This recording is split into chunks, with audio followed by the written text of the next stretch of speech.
la computadora. Buenos días, Buenos días. ¿cómo están?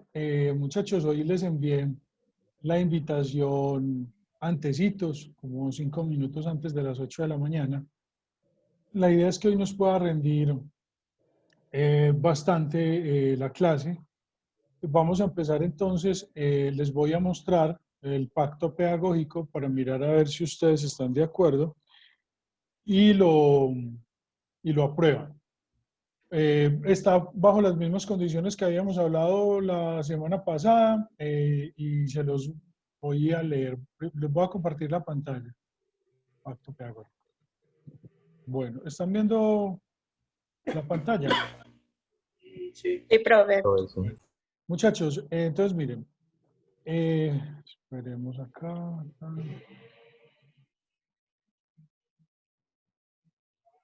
Dicen, se realizarán 5 actividades evaluativas. Las 3 primeras consisten en una exposición de máximo 5 minutos sobre temas de la materia, cuyos criterios de evaluación están dados por el conocimiento del tema, las citas de autores y la fluidez con que el alumno exponga la temática. Esa nota vale un 10% y se iniciará la evaluación desde el 1 de septiembre. Se acogieron lo que planteó Lina, que me parece pues como muy valioso para que se tenga claridad sobre el porqué de la nota. Lina, ¿estás viendo? Lina está en clase. Sí, profe, claro, Ok. estoy viendo la pantalla. Ah, bueno, perfecto. Listo. La segunda nota, como habíamos hablado, un mapa conceptual sobre una sentencia que se dará en clase. Debe tener claramente los contenidos de la misma y hacer énfasis en la situación fáctica y jurídica, además de la obiter dicta y la ratio decidendi. La idea es que ese trabajo lo entreguen el 15 de septiembre. Bueno, arrancamos. Claudia no me contesta, pero entonces sería para que...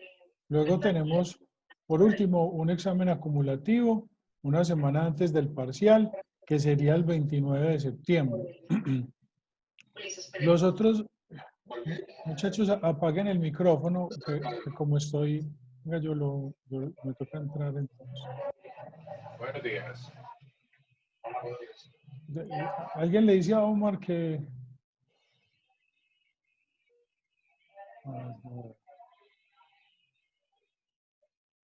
Ok, listo.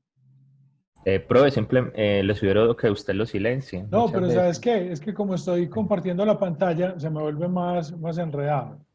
Es por eso. Como estoy compartiendo la pantalla, se vuelve un poquito más complejo. Listo.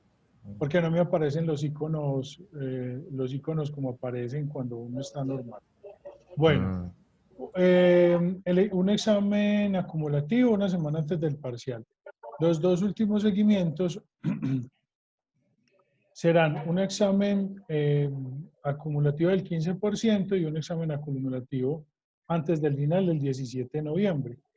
Las dos últimas actividades evaluativas correspondientes a los dos exámenes podrán variar en un examen y una actividad como las desarrolladas en el primer periodo. Si vemos que las actividades que no son exámenes nos dan un buen resultado en este primer periodo, lo repetimos. Si vemos que definitivamente eso no nos funcionó, entonces hacemos dos exámenes. ¿Les parece?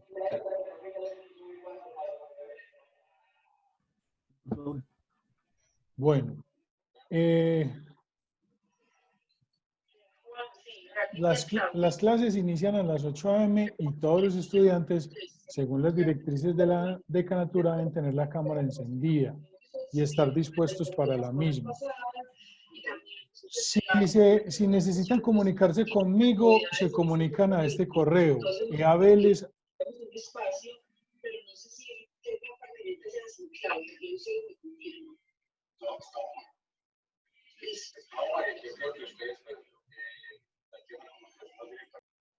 Listo, entonces ya me queda más difícil compartirla, pero entonces les voy a leer. Si necesitan comunicarse conmigo, se comunican al correo eaveles@correo.iv.edu.co. Si en 2 días ustedes no han obtenido respuesta, entonces ya me escriben al WhatsApp. Si requieren apoyo en la materia, los días en jueves en horas de la mañana previa cita, yo les ayudo a resolver las dudas. Los exámenes parciales serán del 5 al 11 de octubre y los finales del 30 de noviembre al 6 de diciembre. La directriz que tenemos, muchachos, es que hayan clases en medio de los exámenes. Para que ustedes lo sepan, esa es como la directriz que se dio por parte de la universidad.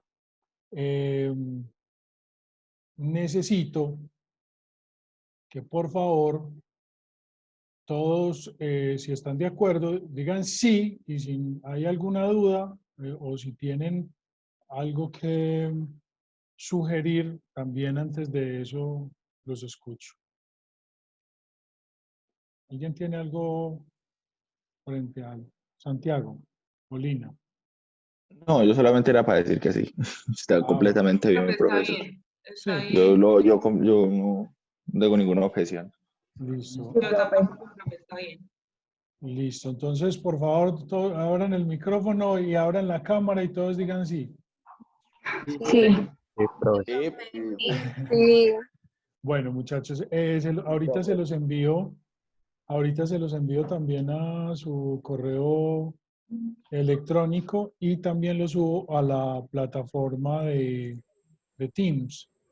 En los documentos del grupo también ahí lo subo para que quede pues constancia. Y si quieren, pues también lo subo a iOS Sirena, no tengo problema. Bueno, muchachos, entonces vamos a empezar esta clase. Espero que se la disfruten tanto como yo me la disfruté preparándola. Les voy a compartir las diapositivas para que ustedes las vayan observando. Hoy vamos a iniciar hablando entonces de el derecho de petición. Espérenme un momentico que hay un estudiante que yo no sé.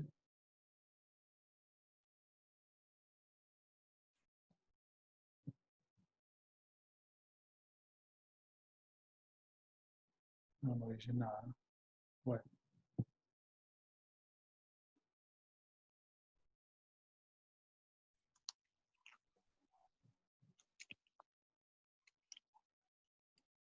Ok. Bueno, están viendo la Muy buenos pantalla, días.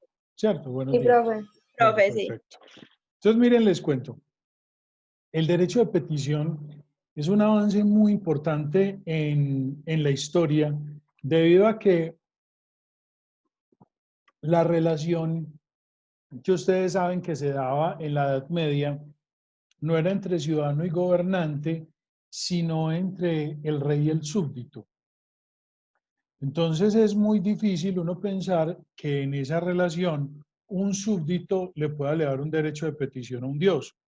Es una relación teológica, no es una relación civil, no es una relación de administración administrado, sino que es una relación totalmente diferente, que para nosotros hoy inclusive es difícil de concebir porque nosotros pues no hemos tenido una estructura de un gobierno monárquico. Sería más fácil entender en esa relación que se puede dar, por ejemplo, en países como Inglaterra. Como ustedes bien saben, este es un tema que uno lo trabaja, muchachos, Sara Londoño, Brian Rueda, por favor prendan la cámara, muchachos. Yo coloco esto en... también les quiero decir algo, para que ustedes sepan, a mí me toca dejar el celular sin Wi-Fi cuando estoy dando la clase, porque si no eso se nos vuelve un poquito complicado. Bueno, en 1215 hay un tema que pasa en Inglaterra que es muy interesante y es que se da una guerra entre Juan sin tierra y el Estado francés. Y esa guerra representó un cambio o una transformación. Gracias, Brian, hermano. Ese cambio representó un tema muy importante desde el punto de vista histórico, porque la debilidad que mostró Juan sin tierra dentro de su propio estado le permitió a los nobles de esa época empezar a hacer un sinnúmero de reclamaciones, sobre todo porque Juan sin tierra era un tipo muy déspota y fruto de esas limitaciones entonces se crea lo que se llamó la Carta Magna Inglesa, que era un documento donde se disponían dentro de ellos unos principios que inclusive hoy siguen en la historia de la humanidad. Este de no taxation without representation, que significa no impuestos sin representación, es un principio muy importante para que ustedes lo conozcan, y ese principio significa que solo los impuestos se pueden establecer por medio de los congresos, por medio del Senado y de la Cámara. Recuerden ustedes que todo lo que tenga que ver con impuestos nace por allá en la Comisión Segunda de la Cámara de Representantes por ese principio de no hay impuestos sin representación.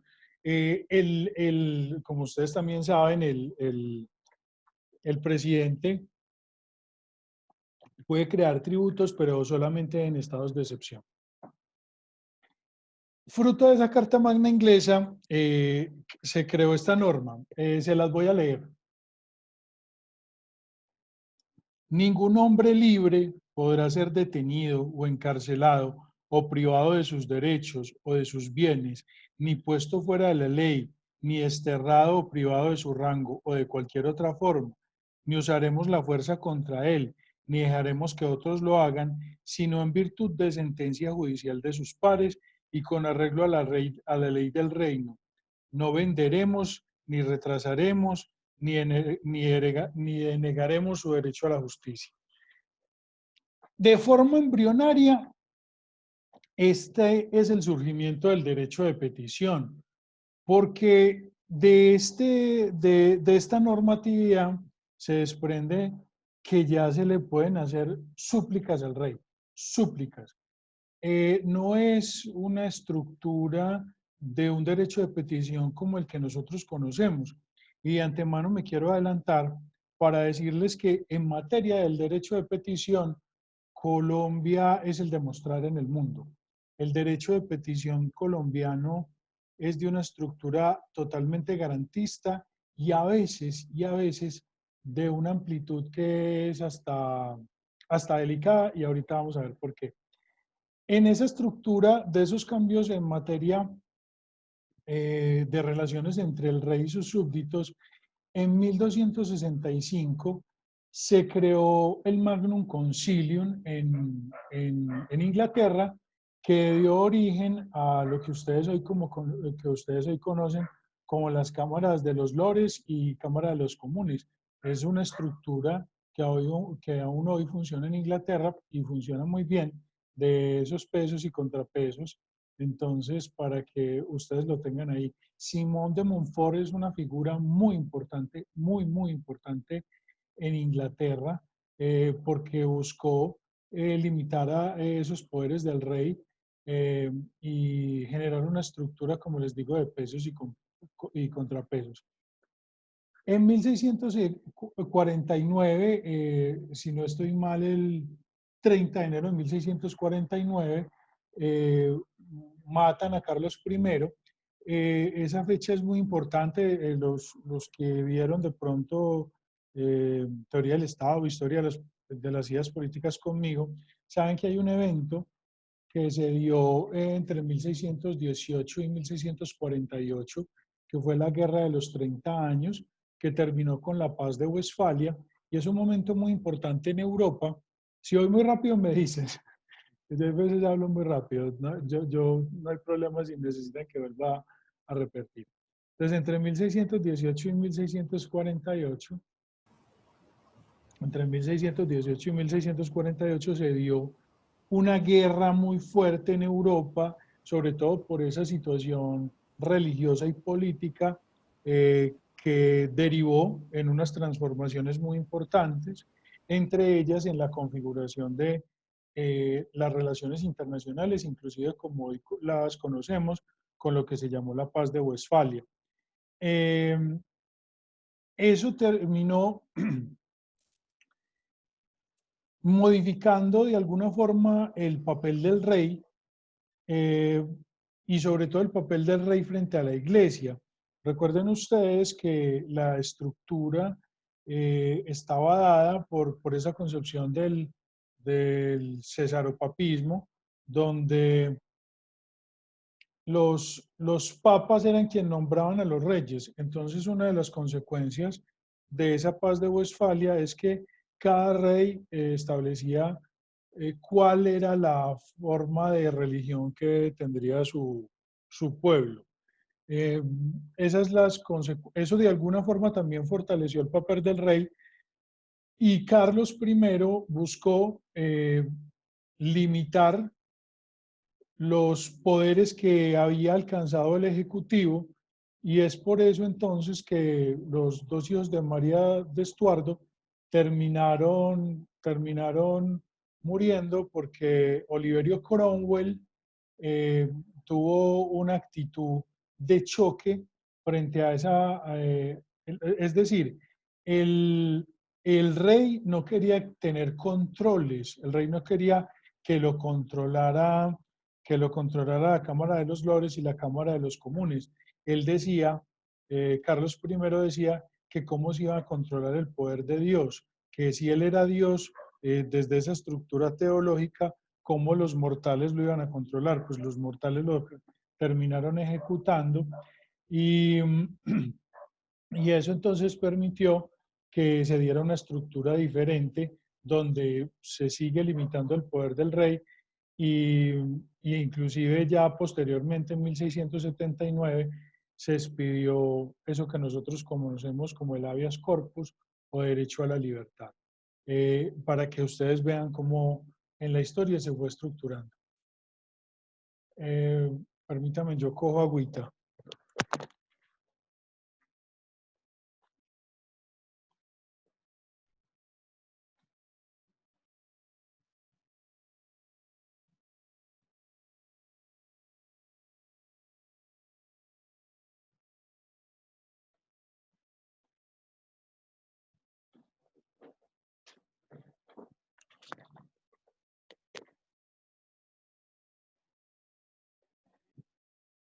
Bueno, en 1689 se genera lo que se llama el Bill of Rights, o catálogo de derechos, y ese catálogo de derechos, donde se establece el Bill of Rights, establece en el artículo 5 la posibilidad de que los súbditos puedan presentar peticiones ante el rey de Inglaterra. De todas maneras, el derecho de petición como lo conocemos hoy, no con el avance en Colombia, pero sí cómo funciona el derecho de petición, sobre todo en Europa Occidental, es el derecho de petición que se constituye a partir de la Revolución Francesa y la Constitución de Francia de 1791. ¿Por qué? Porque, como lo veíamos ahora, la relación en la Edad Media era una relación teológica.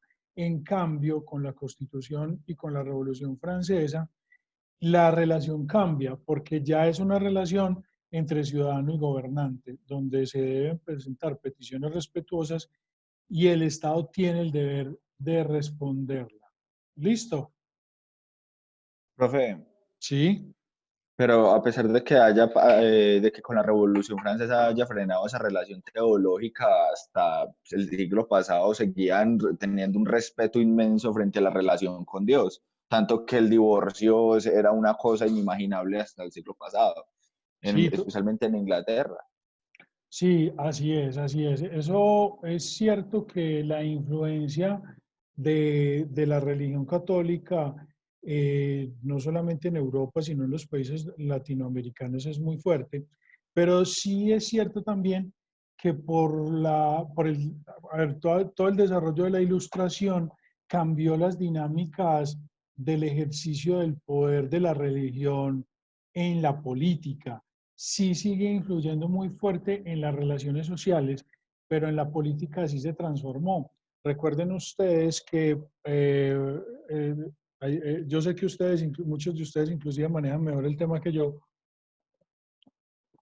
pero recuerden ustedes que un rey de Inglaterra, no me acuerdo cuál, inclusive se cambió de religión porque se quería casar con una de sus concubinas.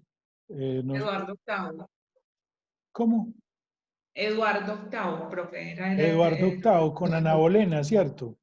Sí, señor. Eduardo VIII con Ana Bolena, que la hija Ana Bolena fue Juana la Loca, ¿cierto, Lina? No, él tuvo una hija con la primera esposa, que era la hija del rey de España, que se llamaba María, y la otra era Elizabeth, la Elizabeth I.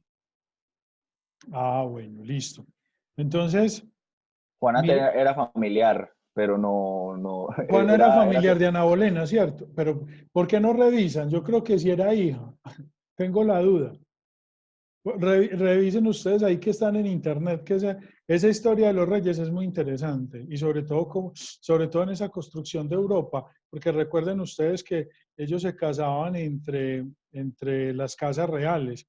Esa historia es muy chévere. ¿Cómo termina? Profe, lo que sucedió fue que ya Catalina no podía, o sea, Catalina, que era la esposa legítima, que era hija del rey de España, del Sí, matrimonio arreglado, no había tenido solamente una hija y los otros hijos pues los había perdido y él necesitaba un varón para poder heredar. Entonces, Eduardo trata de buscar dentro de las concubinas que tenía, las damas de compañía de su esposa, y repudia a Catalina ante la religión católica, y la religión católica le dice, listo, ella se puede ir para un convento, pero usted no puede volverse a casar porque el divorcio en la religión católica ajá, no se puede dar, y rompe relaciones con el papado exacto. y crea la religión anglicana, en donde él es el jefe de la iglesia. Ajá. Ese tema es supremamente importante porque entonces ahí uno entiende cómo es la configuración de lo que significa el rey de Inglaterra para los ingleses. Entonces imagínense ustedes haciéndole un derecho de petición al rey de Inglaterra. Estamos hablando de que, piensen ustedes nosotros haciéndole un derecho de petición a Jesucristo. Es un tema muy complejo desde nuestra forma de pensar. Y de todas maneras lo que dice Santiago es cierto, la influencia de la religión católica, inclusive hoy, es una influencia muy fuerte, pero sí en los esquemas políticos es innegable que se dio una transformación, como también se dio en Colombia, sobre todo con las posturas que se dieron, especialmente en la Constitución de Río Negro, con un sistema liberal que pretendía sacar a la religión católica, especialmente de la educación, que esa fue una lucha muy fuerte que dieron los liberales por allá en 1863. Bueno. En la Constitución de los Estados Unidos de Colombia. Exacto, exacto. Esa constitución tiene un tema muy interesante, por si lo quieren ver, y es que en esa constitución se planteó la posibilidad de que Panamá fuera la capital de Colombia, que era la misma idea que tenía Bolívar. Es un tema bien interesante y se van a dar ustedes que el representante de Panamá era el que luego sería el principal portador de la visión ultraconservadora de este país en la Constitución de 1886 con la doctrina de la regeneración. Es una historia muy bacana por si a los que les guste la historia del constitucionalismo. Bueno, en 1793 aparece el derecho a pedir y es un derecho a pedir no con la misma configuración que tiene Colombia. Colombia tiene una perspectiva totalmente diferente frente a este derecho. Y entonces empecemos a hablar de la naturaleza jurídica de este derecho. Lo interesante del tema es el derecho de petición es un derecho fundamental, es un derecho de naturaleza civil o es un derecho de naturaleza política. Si nosotros vamos a la historia, tenemos que decir que es un derecho de naturaleza política que ejercía quienes habían perdido el poder para tratar de hacer el control a quienes ostentaban el poder. Por eso en muchos países hay una limitación a ese ejercicio de ese derecho. En Colombia, nosotros, piensen ustedes, por la ubicación en que está en la Constitución, artículo 23, también podemos establecer que es un derecho fundamental por su ubicación en la Constitución.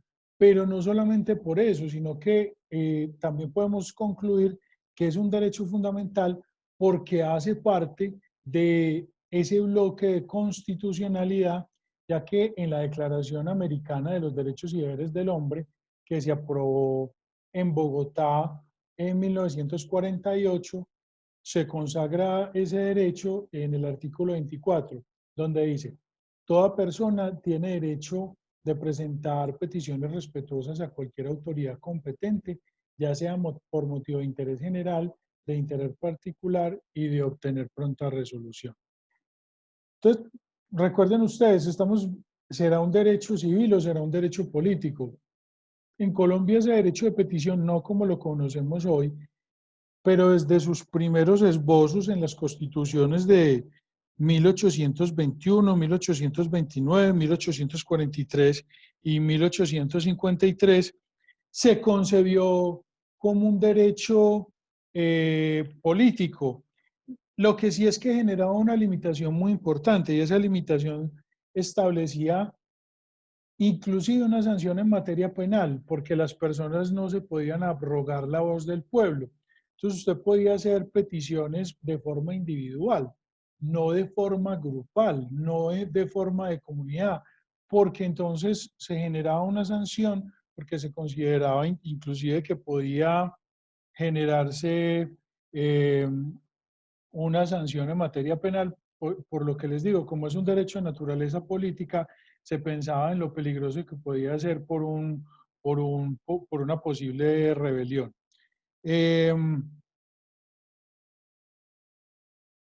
Entonces, no se podía pedir en relación con una comunidad ni en favor general, una cosa totalmente diferente, diferente a la que pasa hoy, porque como ustedes ya lo vieron leyendo, la ley 1755 es un tema donde se pueden hacer peticiones en general, en representación de una comunidad. Entonces, si nosotros pensamos si es un derecho civil o político, ¿ustedes qué piensan hoy?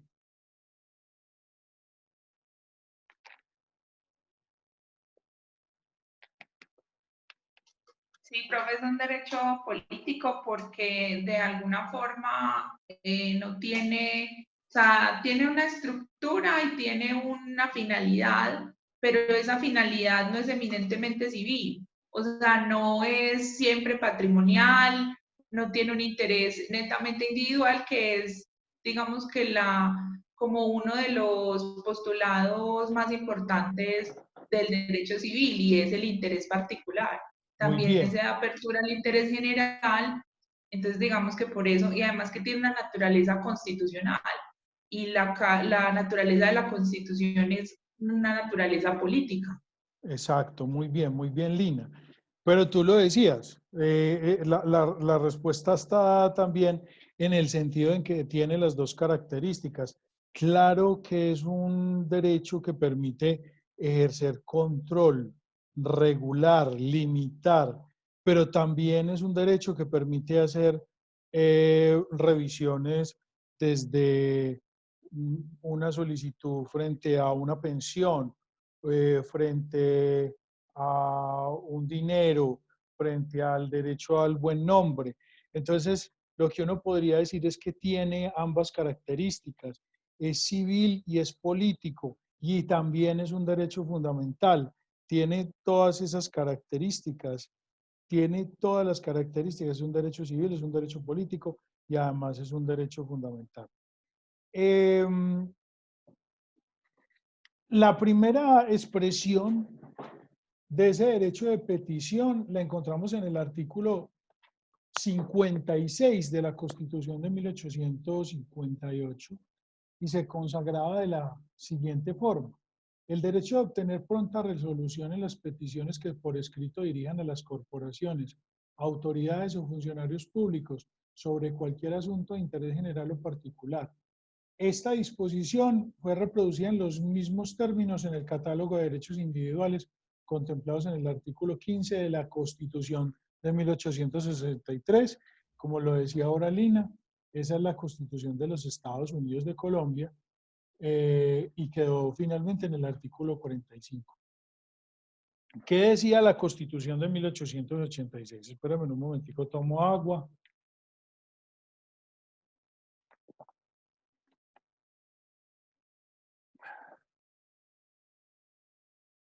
Bueno, ¿qué decía la Constitución de 1886? Dice, toda persona tiene derecho de presentar peticiones respetuosas a la autoridad, ya sea por motivos de interés general, mire pues, o de interés particular y de obtener pronta resolución. Esa disposición fue objeto de desarrollo legal en virtud del artículo 334 de la Ley Cuarta de 1913, del decreto 2733 del 59 y el decreto 01 del 84. Recuerden ustedes que este era el anterior Código Contencioso Administrativo.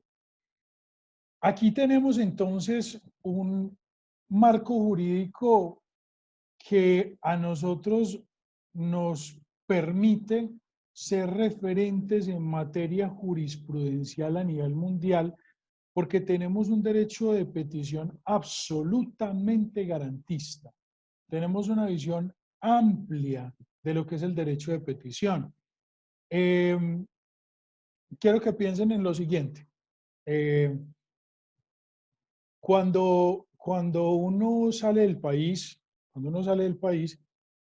inmediatamente y más si uno es colombiano, cuando uno toca el piso de otro país, usted inmediatamente siente que ese no es su país, que ese no es su espacio. En esa medida, no son los mismos derechos de los ciudadanos, que tengan nacionalidad de ese país a quienes son extranjeros. Los ciudadanos que tienen la nacionalidad de un país son los que gozan de plenitud de derechos políticos. Si el derecho de petición es un ejercicio político, pues es normal que en otras latitudes ese derecho esté restringido a los extranjeros, ¿o no? Entonces, Claro. por ejemplo, en España o en Alemania, es muy difícil que usted haciendo un derecho de petición, no siendo ciudadano de ese país, le respondan. Usted no tienen la misma concepción que nosotros tenemos. La Corte Constitucional ha dicho, si es extranjero y hace un derecho de petición, hay que contestarle. Eso también tiene unas implicaciones que deberían regularse, porque muchas veces, si se utiliza como instrumento político, no como instrumento civil, estaríamos abriendo la puerta a situaciones muy complejas. Eso para que ustedes lo empiecen a analizar, porque puede ser una de las críticas que nosotros le podríamos dar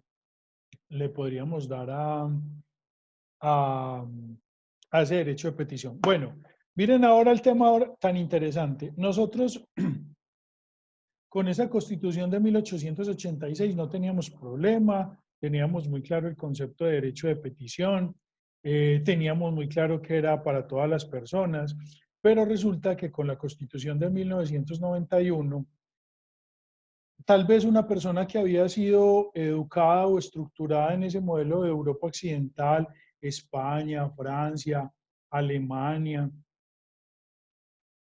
hizo una división que yo quiero que ustedes la observen. Vamos a hacer una cosa, vamos a leer el artículo 74 de la Constitución. Venga, yo lo traigo también.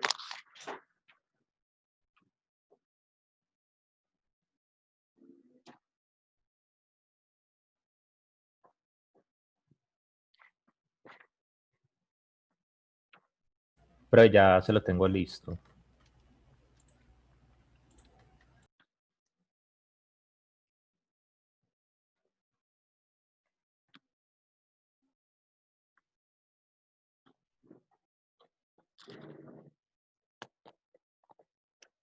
Juan José, ¿me ayuda por favor con el artículo 74? Sí, señor. Un momento. Artículo 74. Todas las personas tienen derecho a acceder a los documentos públicos, salvo los casos que establezca la ley. El secreto profesional es inviolable. muy bien, maravilloso. ¿Esto tiene relación con el artículo 23 de la Constitución? Claro, sí. ¿Cierto? Bueno, vamos a leer el artículo 23.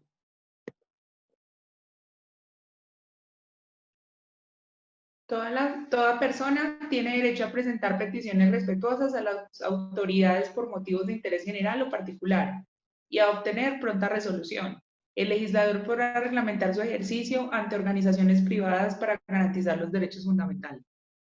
Muy bien. La pregunta para ustedes es, la separación que hizo los artículos 23 y 74 permiten la discusión si son un mismo derecho o no.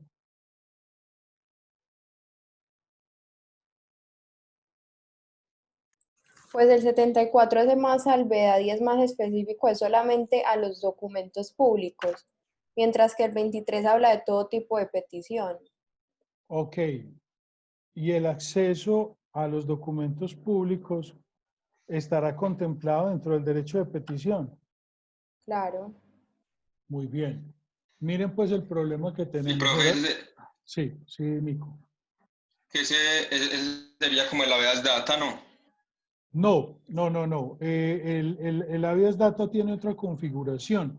Aquí en el artículo 74 estamos hablando es de el acceso a documentos públicos, es decir, que vos puedas acudir ante un ministerio o que vos puedas acudir ante la alcaldía y te den acceso a documentos públicos. Entonces, miren el problema que yo les decía, se genera una división que no había antes de la Constitución del 91. Antes estaba claro que el derecho de petición cobijaba ese acceso a documentos públicos y se genera una situación problemática, sobre todo por una cosa que yo quiero que ustedes observen. Dos leyes estatutarias van a regular el artículo 23 y el artículo 74. El artículo 74 fue regulado por la ley 1712 del 2014.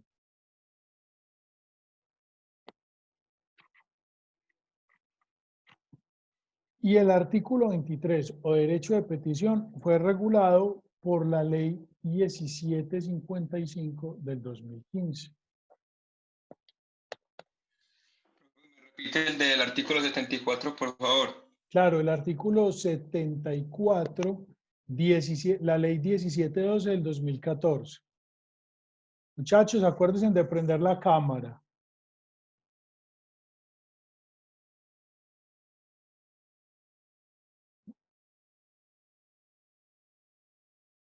David Bedoya, prenda la cámara, man. Profe, ¿y el artículo 23 por qué ley? La ley 1755 del 2015. Gracias. Con gusto. Profe. Sí. Pero aún así en la ley 1755 también hace salvedades frente al tema del acceso a documentación, tanto que tiene varios artículos, tanto que tiene un capítulo sobre la información y documentos reservados, cuándo se puede rechazar, la insistencia, o sea, los documentos, la 1755 también tiene sobre acceso a documentos. Total, Santi, total. Eso que estás planteando es muy cierto. Entonces, la pregunta sería, estamos hablando de dos leyes del mismo rango. Estamos hablando de una ley que es del 2014, estamos hablando de una ley que es del 2015. Ambas son leyes estatutarias. Entonces, la pregunta sería, vení, ¿cuál privilegiamos sobre el otro? Pero venga, antes de esa pregunta,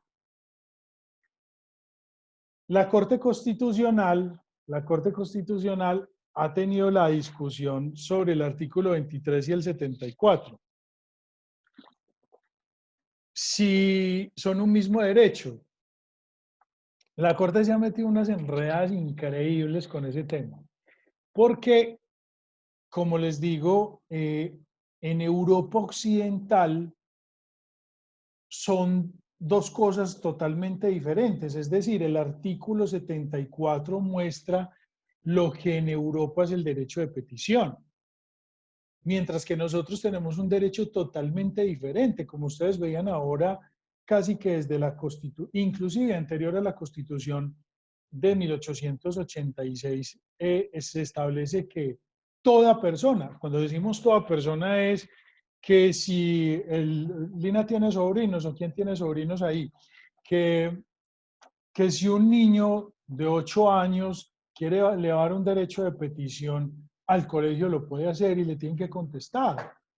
O que si un extranjero lo quiere hacer, le tienen que contestar. Eso es impensable en otros ordenamientos jurídicos. Y sobre todo de ese que nosotros bebemos diariamente, que es ese derecho alemano-español, que constantemente nosotros estamos bebiendo de ese derecho. Nosotros en este somos los de mostrar, pero la Corte Constitucional se ha enredado. Cuando le preguntan a la Corte si es un mismo derecho, dice, no, son independientes. Dice, no, incluye el acceso a documentos públicos, el derecho de petición. Y hay otra postura que dice, comprende el acceso a documentos públicos y es otra cosa, pero es lo mismo. O sea, se han metido unas enredadas tremendas en esa postura si son autónomos, si son el mismo derecho. Finalmente, la postura que más fuerte tiene la Corte Constitucional es que son un mismo derecho. Inclusive en la sentencia C951 del 2014, que nosotros también la vamos a ir observando, es la postura más fuerte. Lo que sí pasó es que ese artículo 74 va en contravía de lo que es nuestra historia constitucional. Y lo que hizo fue que una persona que había sido educada en esa estructura o personas que habían sido educadas en esa estructura incorporaron ese artículo 74 que realmente hoy, desde ese artículo 23 y esa ley 1755, lo que uno diría es que hay aspectos que complementan, pero inclusive por ser una ley anterior, la ley 1712, y ser una ley posterior, la ley 1755, uno diría que en caso en que haya choque entre una y otra, uno debe acudir a esa cual. Posterior, perdón. Posterior, muy bien. Profe, Posterior. Sí, Santi. pero dígame usted si yo estoy equivocado. Tranquilo. Yo estuve aquí revisando la 1712 del 2014 y pues es la ley de transparencia, así lo llaman. Ajá, sí. Por medio del cual se crea la ley de transparencia y el derecho a acceso a la información pública. Ajá, sí. Pues yo he hablado alguna vez con una amiga de esta ley, sí, una amiga que es peruana, y sí. ella me dice que no es un problema que sea necesariamente únicamente de Colombia. Por ejemplo, también en Perú tienen ese problema, hasta tienen una institución creada frente al tema del acceso a la información. También es el mismo, también como Bolivia lo hizo con el expresidente, ya sabemos el nombre. Sí.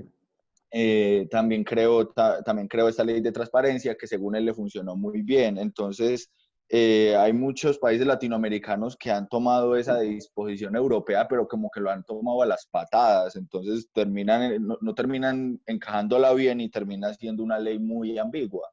Claro. Entonces, muy bien, Santi. Vea, es que la ley 1712 no es tan amplia como la ley 1755, coloca inclusive al funcionario judicial en un problema muy complejo, porque inclusive tiene que hacer un test del daño. Es decir, tiene que hacer un test de racionalidad y proporcionalidad frente a si entrega o no determinados documentos.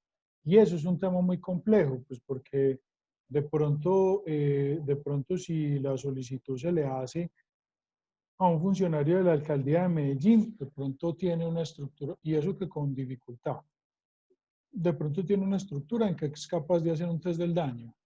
Pero si usted, como Pues, y no es peyorativo, no es peyorativo, pero pedirle de pronto a un funcionario de la alcaldía de Peque que, y vuelvo y repito, no es peyorativo, no es una forma de discriminación, pero hay municipios en nuestro país donde inclusive las personas no tienen la más alta formación y es muy complicado pedirle que haga un test del daño para una entrega de documentos. Eso es un tema muy complejo. El derecho de petición de pronto lo maneja de forma más tranquila. Ahora, es verdad, como nosotros los países latinoamericanos bebemos de ese desarrollo constitucional y jurisprudencial de España, Alemania y Anote este Francia. número Espérame un momentico, de Juliet, yo silencio por aquí 320. a un amigo. Listo, ya. Digamos. Me disculpan, pero es que los micrófonos se vuelven complicados. Por eso es que dicen que tengan las cámaras prendidas, les cuento, porque se ha establecido que muchos de los estudiantes hacen otras actividades. Yo no voy a pelear con eso, ni quiero ser... el problema del conocimiento es un problema individual. Cada quien mira la forma en que accede a él. Y también por eso se ha dicho que es mejor no grabar las clases, porque muchos estudiantes, desafortunadamente, no prestan atención a la clase porque piensan que después pueden volver a verla. Entonces, la invitación es a que ustedes aprovechen estos recursos. Yo les cuento, yo para sentarme a darles esta clase me demoré un ratico. Créanme que me demoré un ratico porque yo quiero que ustedes tengan mucha claridad. De hecho, miren, no sé si ustedes están viendo mi pantalla. Ahorita, por ejemplo, Santiago hablaba de la ley 17.2 y de la ley 17.55. No sé si ven mi pantalla, pero yo inclusive aquí saqué como un paralelo entre ambas. Y la C951 de 2014 nos da luces también sobre eso. Bueno, como ustedes ya ven, entonces, ese artículo 74 de alguna forma es un retroceso en la historia que nosotros tenemos de ese derecho de petición. Porque es que el derecho de petición de nosotros es muy amplio. Vamos a leer, por favor, el primer artículo de la ley 1755, creo que es el 13, por favor. Sí, el 13. Sí, es el 13. Sí. Por favor. Derecho de petición de las autoridades, reglas generales, artículo 13, objeto y modalidades del derecho de petición ante autoridades.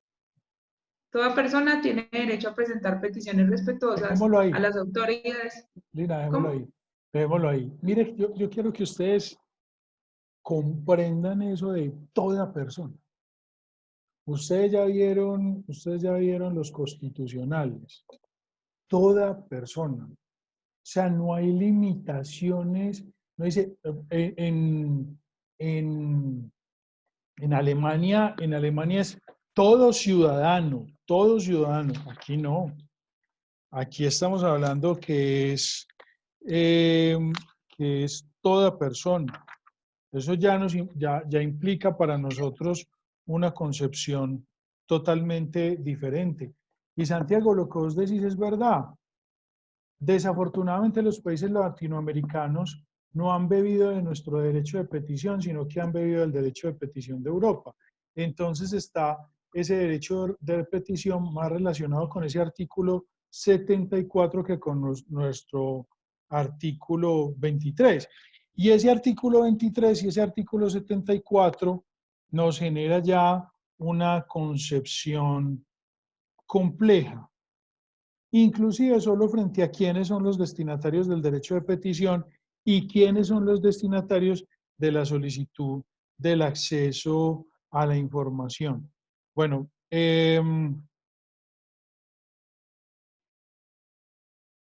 la pregunta es, un ente... David, dale, bien pueda. Pregunta, David. Yo, una anotación ahí, pero es que yo también pienso que nuestra Corte Constitucional, al ser tan garantista, entonces también de alguna manera se ha mostrado en todos estos alrededor de 30 años que lleva una corte muy, muy garantista y que busca ampliar ese espectro de derechos, inclusive me atrevería a decir mucho más de lo que el constituyente mismo pensó. Entonces, teniendo en cuenta eso, de alguna manera no parece tan sorprendente que, por ejemplo, diga que sí, que a los extranjeros también hay que responderle y todo esto. Y lo que usted dice, poniéndolo en contraposición a un ordenamiento jurídico, a los ordenamientos jurídicos europeos. Entonces, porque también la Corte podría haber dicho lo contrario, o sea, decir, no, usted, que como en otras partes no les contesta aquí a los extranjeros, aquí tampoco lo hagamos. Lo que pasa es que en este caso el artículo 23 establece toda persona, ¿cierto? Lo que sí es que vía jurisprudencia la Corte Constitucional también ha dicho, no, la Constitución no quiere decir eso, sino que quiere decir esto, como lo hizo interpretando la acción de tutela para derechos que no fueran solo de primera generación, sino de segunda y de tercera. Es cierto, nuestra Corte Constitucional es garantista.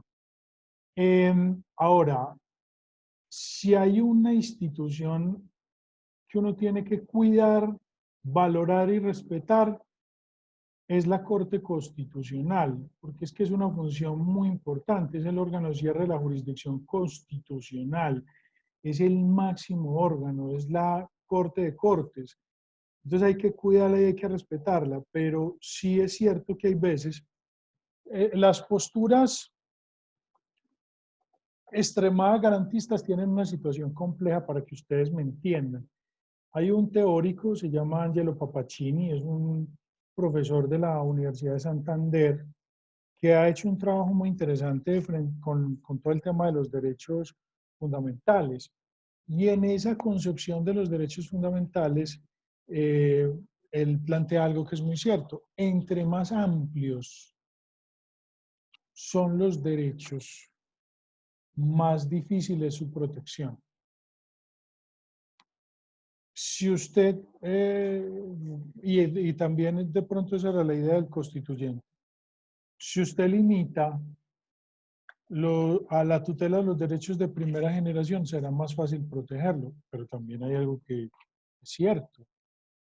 Si usted a mí me dice que la tutela no va a servir para la salud en conexión con la vida, yo le digo, la tutela entonces realmente no tiene un papel importante en el país, porque es que el Estado Social de Derecho,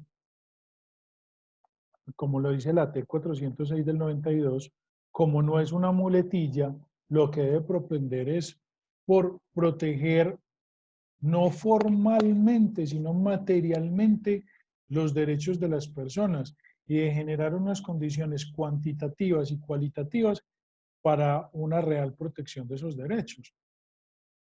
Porque o si no sería como pasó en el surgimiento del Estado Social de Derecho en Alemania con la Constitución de Weimar, que decía que habían unos derechos fundamentales, pero no habían acciones para protegerlo. No hay nada. Si usted dice que hay derechos fundamentales, pero no contempla las acciones para protegerlo, realmente no hay un derecho, no hay una efectiva protección de los derechos fundamentales. Y también hay algo que es cierto, y es que lo dice la misma Corte Constitucional, que los derechos, hay unos derechos de protección inmediata y hay otros que serán de corte progresivo. Entonces lo que ha hecho la Corte es tratar de ir avanzando en esa protección de esos derechos fundamentales, que también es algo muy importante. Lo que yo sí quiero que les quede claro es que en el derecho de petición es un garantismo extremo, que de pronto sí necesita una revisión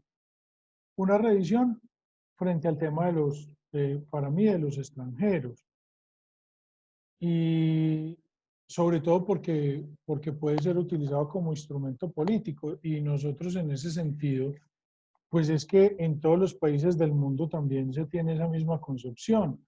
No son los mismos, especialmente frente al tema de los derechos políticos, no es lo mismo para un extranjero que para un nacional.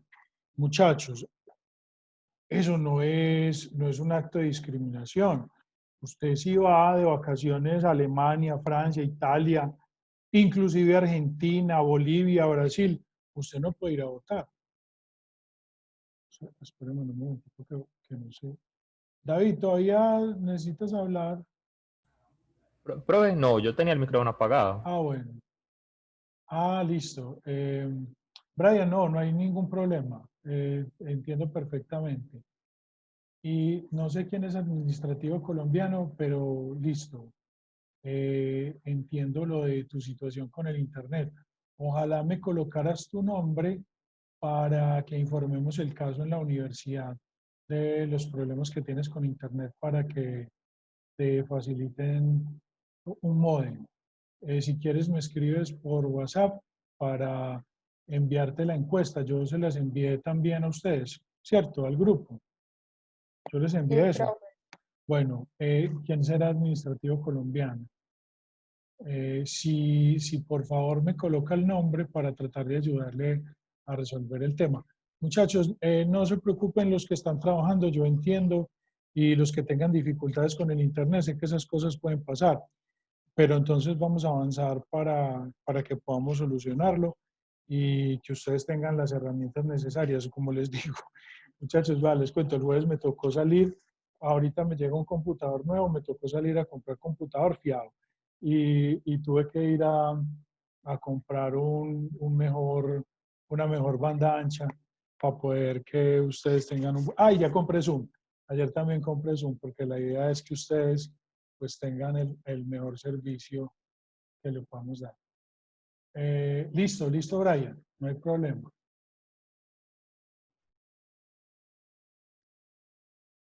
Perfecto, José, no hay ningún problema. Yo les dejo grabada la clase, yo entiendo perfectamente la situación. Bueno, sigamos entonces. Ya veníamos desarrollando esto, ¿cierto? Hay un tema muy interesante y es el derecho de petición frente a los particulares, que está de hecho muy desarrollado en la sentencia C951 del 2014. Miren muchachos, el tema con ese derecho de petición frente a los particulares termina siendo de vital importancia también, como lo veníamos diciendo, porque en otros ordenamientos jurídicos eso es impensable. Pero es que nosotros tenemos una estructura totalmente diferente. Inclusive, si ustedes van a la sentencia C951 del 2014, encontrarán que tratan temas que son muy de nuestros problemas jurídicos. Entonces, se trata el tema del derecho de petición frente al tema de la pensión. Se trata el tema del derecho de petición frente al tema de las entidades bancarias, porque como lo decía ahora Nicolás, este derecho de petición tiene una estrecha relación frente al tema del habeas data, del derecho al buen nombre. El derecho a la información. Exacto, eso es.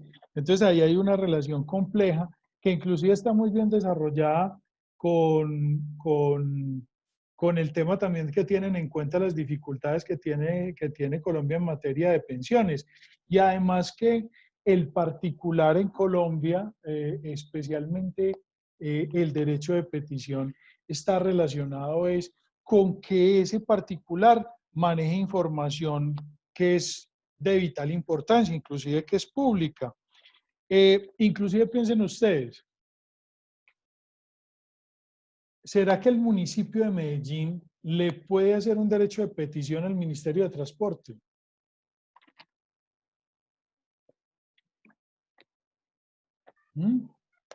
Claro, sí, aclara. Sí. ¿O será que el Ministerio de Transporte le puede decir, no, hermano, es que usted realmente no es persona? Que es que el derecho de petición dice toda persona. Pero, profe, se incluye pues como personas jurídicas también que se hagan derechos de petición entre personas o entes particulares, ¿no? Entre municipios y la nación. Bueno, aquí entramos en una discusión. El municipio de Medellín es una persona jurídica. Bueno, dejémoslo para después, para que no nos enredemos.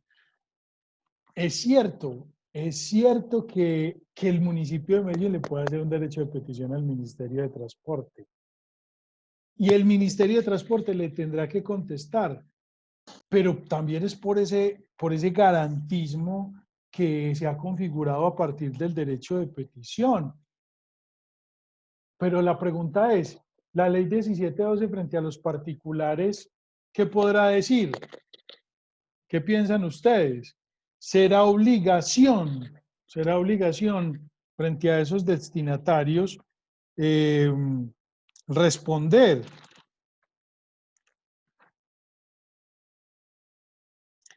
Porque la ley 1712 dice que no se puede establecer ese derecho a particulares. La ley 17 dice no, eso no opera frente a particulares. Pero la ley 1755 dice que sí. Vamos a volver a leer el artículo 13, por favor.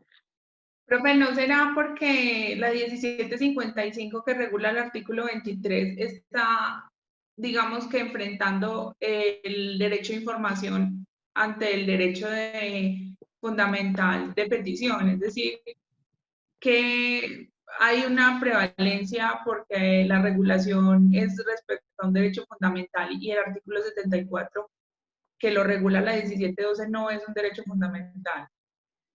Pero ¿será que el acceso a la información no es un derecho fundamental? Y al fin y al cabo la Corte no ha dicho que son el mismo. Exacto, exacto. Mire por qué la discusión jurídica se vuelve apasionante e interesante. La Corte ha dicho que no son derechos diferentes, pero la ubicación en la Constitución sí podría uno establecer, como lo dice Lina, que son diferentes. Pero también lo interesante es que la 1755 termina recogiendo a la 1712. Y entonces, Lina, tu pregunta, que es muy interesante y está muy bien orientada y nos daría lugar inclusive para un artículo, es: la ley 1755 recoge a la 1712 también porque es una ley posterior. Porque si vamos al rango, las dos son leyes estatutarias. Las dos son leyes estatutarias. Las dos tienen control automático de la Corte Constitucional por ser leyes estatutarias.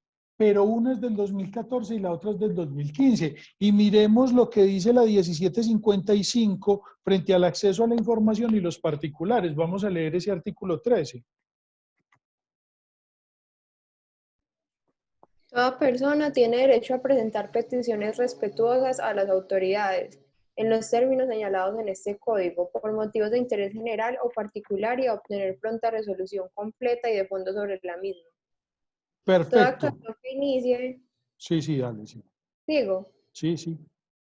Cualquier persona ante las autoridades implica el ejercicio del derecho de petición consagrado en el artículo 23 de la Constitución Política, sin que sea necesario invocarlo.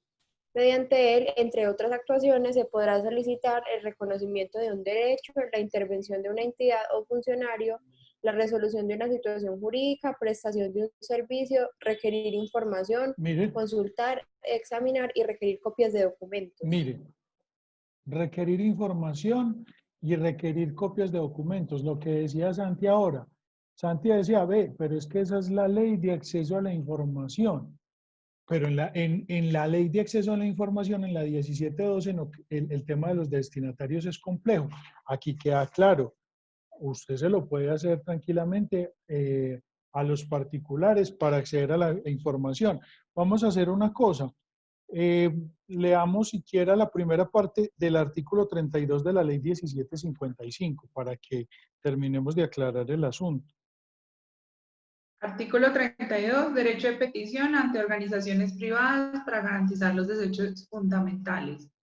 Toda persona podrá ejercer el derecho de petición para garantizar sus derechos fundamentales ante organizaciones privadas con o sin personería jurídica, tales como sociedades, corporaciones, fundaciones, asociaciones, organizaciones religiosas, cooperativas, instituciones financieras o clubes. Ahí está. Salvo Ahí está, muchachos. Ahí está. La ley 1712 no lo permitía, la ley 1755 lo permite. Ahora, les voy a hacer una pregunta a ustedes. ¿Me repites, por favor, qué era lo que no permitía la ley 1712? Claro, la solicitud de información a particulares. Listo. Profe, Sí, necesito que usted me explique una cosita de esta ley. claro. Sí. Así, ¿De cuál? pero ¿De cuál? esta, del mismo artículo 30, de esta misma ley 1755, en un Sí, parágrafo pequeño que yo sí. diría que eso o sea, a mí no me cabe en la mente. Ya te voy a decir cuál es. El parágrafo 1. Sí. A este derecho también podrá ejercerse ante personas naturales cuando frente a ellas el solicitante se encuentra en situaciones de indefensión, subordinación o la persona natural se encuentra ejerciendo una función o posición dominante frente al peticionario. ¿Eso quién lo determina? Pero es fácil. La posición de subordinación es sencilla. A ver, Laboral, en términos laborales, por ejemplo. o académicos, por decir algo. Ujú. Por decir algo, ustedes me pueden elevar un derecho de petición a mí. Por favor, no lo hagan, pero sí lo pueden hacer. Pero claro, claro que lo pueden hacer. Usted puede elevarme a mí. Es más, es más, es más. Si ustedes hacen un reclamo por una nota, por ejemplo, hola, profe, ¿cómo estás? Quería preguntarte porque tuve dificultades con tal nota y tengo dudas frente a esa situación. Una Así no especie lo de diga, petición. así no lo diga, así no lo diga, ya es un derecho de petición. Así no lo Porque es diga. una solicitud respetuosa de Exacto. información, de un documento, puede ser una revisión de un trabajo, cualquier cosa. Exacto. Así no lo diga, es un derecho de petición. Toda solicitud de información se debe tomar como un derecho de petición, con las implicaciones que tiene para nosotros. De hecho, en la universidad, por ser un ente público, si ustedes quieren colocar a que se mueva la universidad, derecho de petición. Ese es un tema, una herramienta que ustedes pueden utilizar. Ahora, lo que sí los invito es a que no abusen de eso, no abusen de eso. Esa parte es muy importante, no abusar del derecho, pero eso es una herramienta y una herramienta que a mi modo de ver, inclusive hoy, se tiene que modificar y les voy a decir por qué. Nosotros tenemos los mismos términos del derecho de petición de hace 40 años. Eso es el colmo. ¿Cómo me va a decir usted que hoy necesita 10 días para entregarme unos documentos? Si yo voy al banco y pido un extracto, ¿será que el banco me va a decir, no, espere 10 días? No, no, no, siéntese y se lo entrego. Porque es que hoy todo el tema de la informática transformó nuestra visión del mundo, muchachos. Todo el tema de la información se ha modificado y yo creo que en ese sentido el derecho de petición sí tiene una deuda. Para mí los términos deberían ser 5, 10 y 15.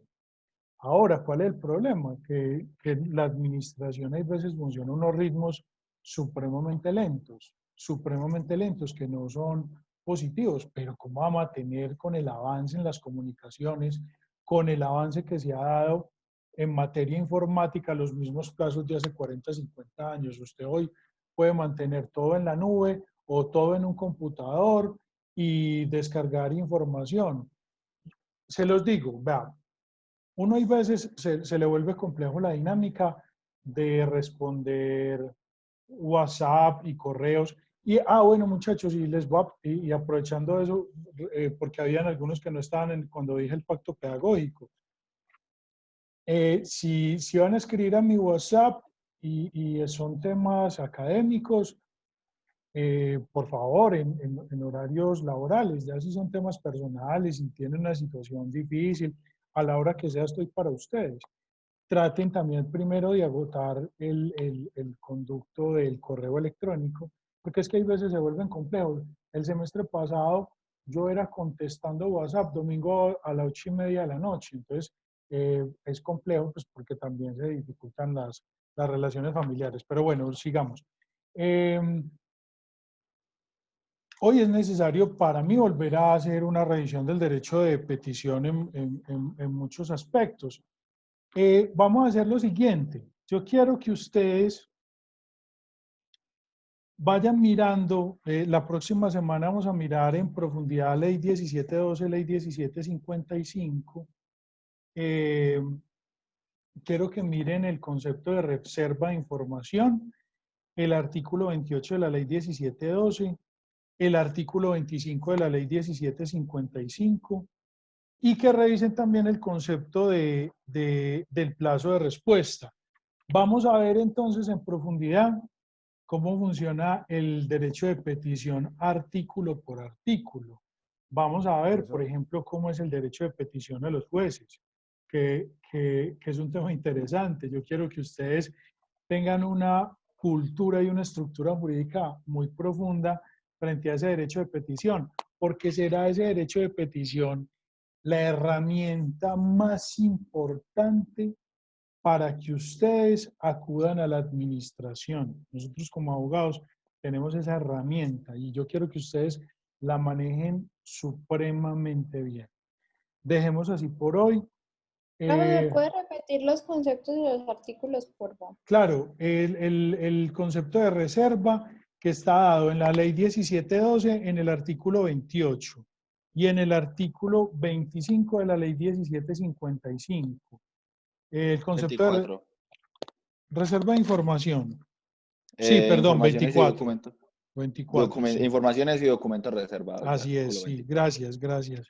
Gracias, Santiago. Sí, 24.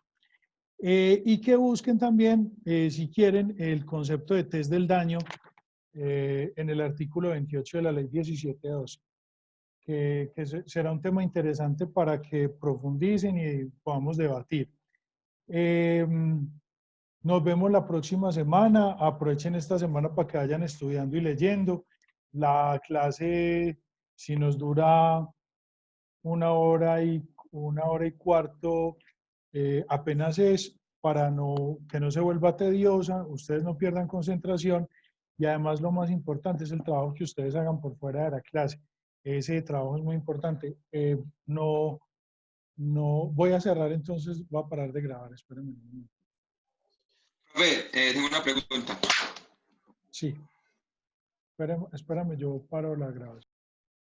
Bueno, muchachos, les estaré enviando entonces nuevamente plan de aula y pacto pedagógico para que ustedes lo revisen y si alguno tiene alguna duda me lo manifieste, pero ya hoy se socializó y espero que las normas queden absolutamente claras. Les agradezco mucho por el espacio.